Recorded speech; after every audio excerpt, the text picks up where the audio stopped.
தேர்தலுக்கு பிறகு தமிழக அரசியலில் பல எதிர்பாராத மாற்றங்கள் நிகழ்ந்துள்ளன.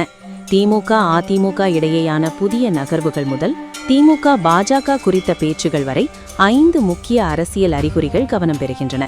மதிமுக பொதுச் செயலாளர் வைகோ திமுக பாஜக இடையே ரகசிய உடன்பாட்டுக்கான ஏற்பாடுகள் நடைபெறுவதாக தான் நம்புவதாக சமீபத்தில் கூறியுள்ளார். இது திமுக பாஜக உறவு குறித்த ஏற்கனவே நிலவி வந்த அரசியல் யோகங்களை மேலும் தீவிரப்படுத்தியுள்ளது. இதை ஒரு கூட்டணிக்கான ஆதாரமாக எடுத்துக்கொள்ள முடியாது. ஆனால் ஒரு காலத்தில் ஒன்றையொன்று கடுமையாக எதிர்த்து வந்த இரு கட்சிகள் குறித்து இப்படியான பேச்சு தொடர்ந்து எழுவது தமிழக அரசியலில் மாறிவரும் சமன்பாடுகளின் ஒரு அறிகுறியாகவே பார்க்கப்படுகிறது. குறிப்பாக திமுகவின் பழைய தேசிய கூட்டணி கணக்கு மாறியுள்ள நிலையில் திமுக அடுத்து யாருடன் செல்லப் போகிறது என்ற கேள்வி இப்போது அரசியல் வட்டாரங்களில் முக்கியத்துவம் பெற்றுள்ளது. ஜூலை மாதம் திருச்செந்தூரில் நடைபெற்ற நிகழ்ச்சியில் பேசிய அவர் 6 மாத காலத்தில் தவக ஆட்சி கவிழும், அதன் பிறகு மு.க. ஸ்டாலின் மீண்டும் முதல்வராக வருவார், திமுகவை உதயநிதி ஸ்டாலின் வழிநடத்துவார், திமுக எம்பி திருச்சி சிவா போன்றோர் டெல்லியில் அமைச்சர்களாக அமருவார்கள் என்று பேசியதாக செய்திகள் வந்தன. அனிதா ராதாகிருஷ்ணன் திமுக பாஜக தலைவரிலான மத்திய அமைச்சரவையில் சேரும் என்று நேரடியாக கூறியதாக இந்த பேச்சில் இல்லை. ஆனால் ஒரு திமுக மூத்த தலைவர் தனது கட்சி நாடாளுமன்ற உறுப்பினர் விரைவில் டெல்லியில் அமைச்சராக பொறுப்பேற்பார் என்று வெளிப்படையாக கூறியது அரசியல் வட்டாரங்களில் கேள்விகளை எழுப்பியது. குறிப்பாக மத்தியில் பாஜக தலைவரிலான அரசு இருக்கும் சூழலில் இந்த பேச்சு திமுக பாஜக எதிர்கால உறவு குறித்த யூகங்களை அதிகரித்தது. 2026 ஏப்ரலில் கொண்டுவரப்பட்ட தொகுதி மறுவரையறை மசோதாவை திமுக எதிர்த்தது. அப்போது மு.க. ஸ்டாலின் அதன் நகலை எரித்த சம்பவமும் நடந்தது. ஆனால் ஜூலை மாதத்திலிருந்து திமுகவின் அணுகுமுறை குறித்த புதிய விவாதம் உருவானது. திமுக அமைப்பு செயலாளர் R.S. பாரதி மசோதாவின் இறுதி வடிவம் நாடாளுமன்றத்தில் தாக்கல் செய்யப்பட்ட பிறகே திமுக தனது நிலைப்பாட்டை முடிவு செய்யும் என்று தெரிவித்தார். திமுக ஏற்கனவே முன்வைத்த பரிந்துரைகள் மசோதாவில் இடம்பெற்றிருந்தால் அதை ஆதரிப்பதற்கான வாய்ப்பையும் முழுமையாக நிராகரிக்க முடியாது என்ற அவரது கருத்து தேசிய அளவில் கவனம் பெற்றது.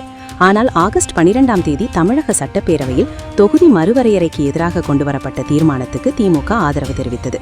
அதே நேரம் மத்திய அரசின் மிக முக்கியமான அரசியல் மசோதா ஒன்றில் இறுதி வடிவத்தை பார்த்து முடிவு செய்வோம் என்று திமுக தரப்பில் கூறப்பட்டதே திமுக பாஜக உறவு குறித்த விவாதத்தில் முக்கியமான அரசியல் சிக்னலாக மாறியுள்ளது.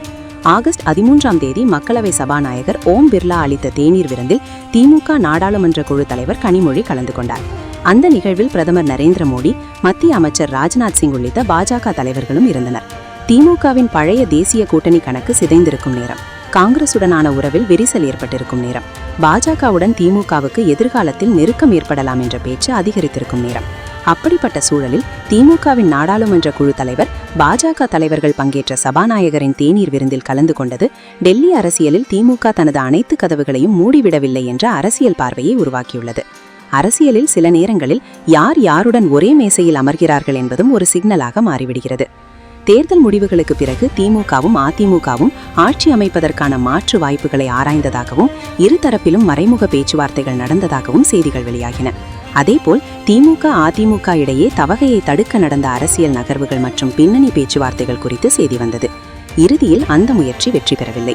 திமுகவும் அதிமுகவும் ஒரு பொதுவான அரசியல் சவாலை எதிர்கொள்ள வேண்டிய சூழல் உருவானால் இரு கட்சிகளும் ஒரு குறிப்பிட்ட புள்ளியில் இணைந்து செயல்பட முடியும் என்றால் அதனுடன் பாஜகவும் இணையும் வகையில் ஒரு பெரிய அரசியல் சமன்பாடு எதிர்காலத்தில் உருவாகுமா? இதுதான் தற்போதைய அரசியல் யுகத்தின் மையம். இந்த நிகழ்வுகளை எல்லாம் தனித்தனியாக பார்க்காமல் ஒரே அரசியல் காலவரிசையில் வைத்து பார்த்தால் ஒரு விஷயம் மட்டும் தெளிவாகிறது. தமிழக அரசியலில் பழைய கூட்டணி கணக்குகள் அப்படியே இல்லை. அரசியலில் கூட்டணி முதல் உருவாகாது, அரசியல் தேவைதான் முதலில் உருவாகும். அந்த தேவை திமுகவுக்கும் அதிமுகவுக்கும் பாஜகவுக்கும் ஒரே நேரத்தில் உருவாகிறதா? அதற்கான பதில்தான் தமிழக அரசியலின் அடுத்த பெரிய கூட்டணி கணக்கை தீர்மானிக்கப் போகிறது.